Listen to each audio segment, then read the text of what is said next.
Leg day. Hello everyone, आज चाहिँ म आफ्नो लेगहरूको वर्कआउट टिप्सहरू हजुरहरूलाई सेयर गर्न जाँदैछु। यो चाहिँ धेरै इफेक्टेबल छ, विथआउट एनी इक्विपमेन्ट्स वालाको लेग वर्कआउट हो।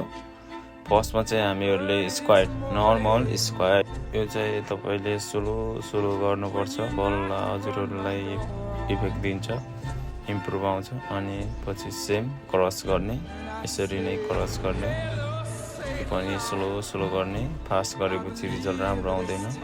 त्यसपछि भेरी इम्पोर्टेन्ट जम्पिङ स्क्वाड, यो चाहिँ नछुटाउने गर्नुपर्छ डेली लाइफमा। यदि तपाईँले यो मात्रै गरे पनि हजुरहरूको लेग धेरै इम्प्रुभ हुन्छ। सेम यसरी नै मैले गरेको जसरी गर्नु होला, सबै वर्कआउट धेरै इम्प्रुभ आउनेछ। सेम त्यसरी नै चेन्ज गरेर दुवै खुट्टा यसरी गर्ने। यदि हजुरहरूले डेली यो गर्नुभयो भने हजुरहरूको लेगमा धेरै इम्प्रुभ आउनेछ अनि धेरै स्ट्रङ देखिने। अनि लास्टमा चाहिँ यो एक्सर्साइज गर्न नपुर्नु होला, यो भनेको धेरै इफेक्टेबल हुन्छ। हजुरहरूले गरेको मसल क्र्याक पाएको चाहिँ यसले सही पोजिसनमा ल्याउने काम गर्छ र यसले हाम्रो फाटेको मसलहरूलाई एक ठाउँमा ल्याउँछ।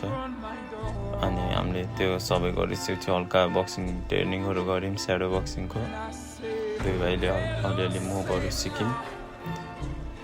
यदि हजुरहरूले यो वर्कआउट टिप्सहरू आफ्नो डेली रुटिनमा एड गर्नुभयो भने धेरै राम्रो हुनेछ, धेरै गुड रिजल्ट दिनेछ।